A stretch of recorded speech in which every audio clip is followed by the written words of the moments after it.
The image on the screen is one of the most famous prints in art history.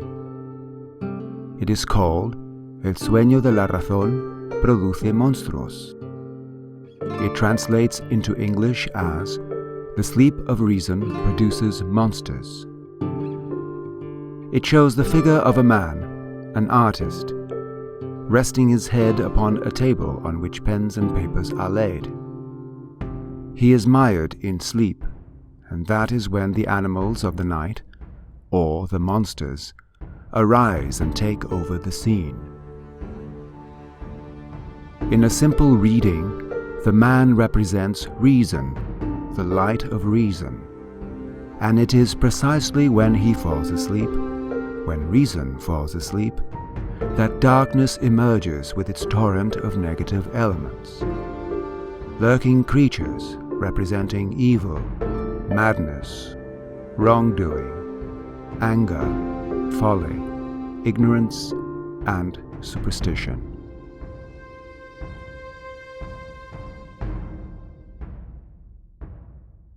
This outstanding work was created by the Spanish artist Francisco de Goya y Lucientes. Goya is one of the most important and influential artists in history. He covered various fields throughout his extensive career, from painter of the court to the creation of works of a more personal nature.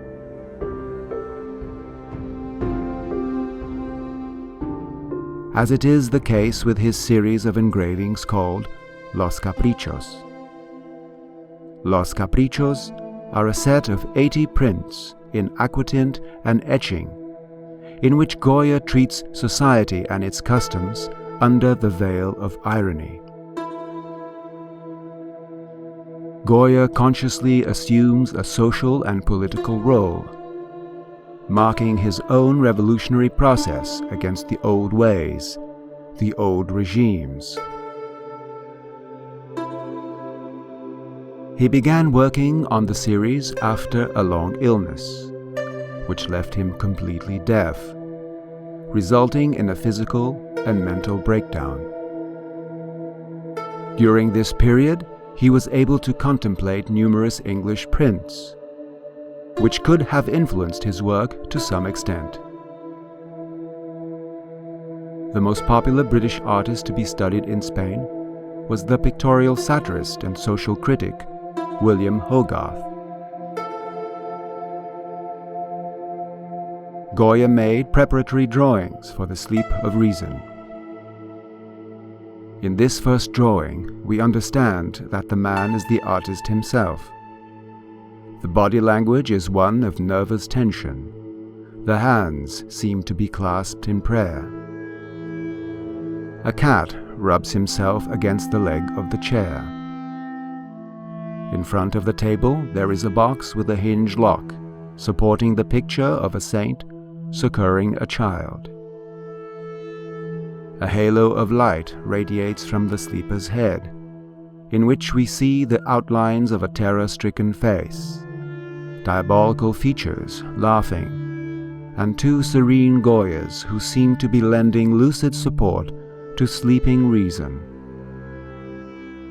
A flight of bats rises into the air, bringing on the darkness, encroaching sharply against the radiance of the light. In a second sketch, the faces and masks have been removed. A hooded owl rises behind the sleeper. A huge bat darkens the space with its wings. We see a clear demarcation between light and darkness, the edge of a nightmare.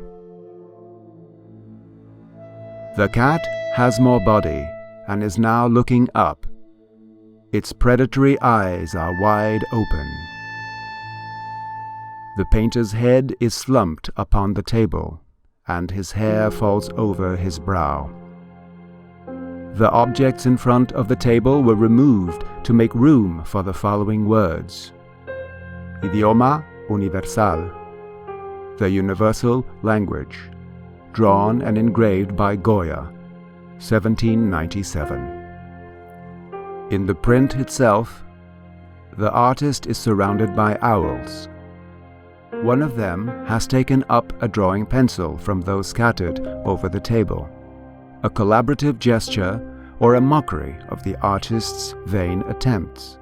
The great dark bat has flown even higher, and other bats rise like a cloud from the horizon.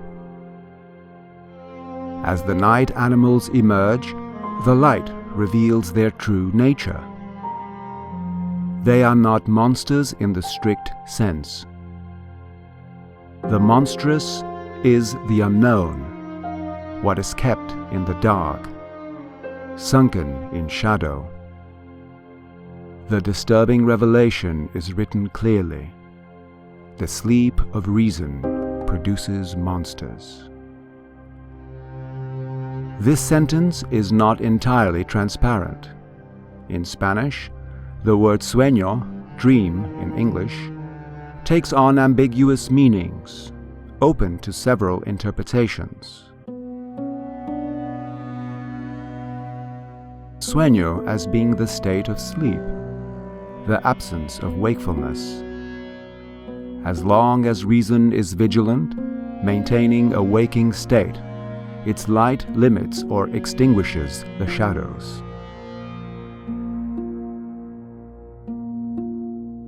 Sueño in the literal sense, the state of dreaming. When reason dreams, the nightmare ensues, the monsters appear.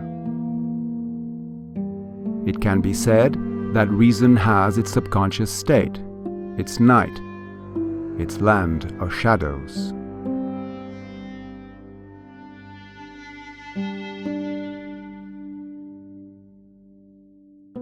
Sueño as ideal, the ideal of reason, a state it wishes to arrive at, a utopia.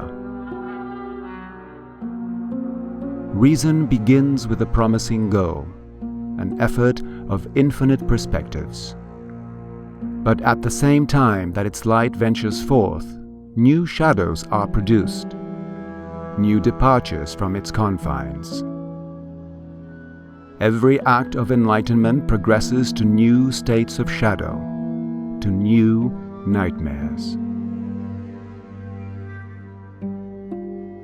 Sueño can be understood as imagination, a flight of fancy. Goya points out the power of the imagination when led by reason, fulfilling the human will, drawing from the fertile darkness without which art does not seem to subsist. The epigraph for the sleep of reason reads, "Fantasy abandoned by reason produces impossible monsters. United with reason, fantasy is the mother of the arts and the origin of their marvels." The artist may feel frustrated, disillusioned, disgusted, overcome by a feeling of hopelessness when faced with the miseries of the world. These are the struggles of one who brings to light what has only existed in the darkness and confusion of an irrational mind.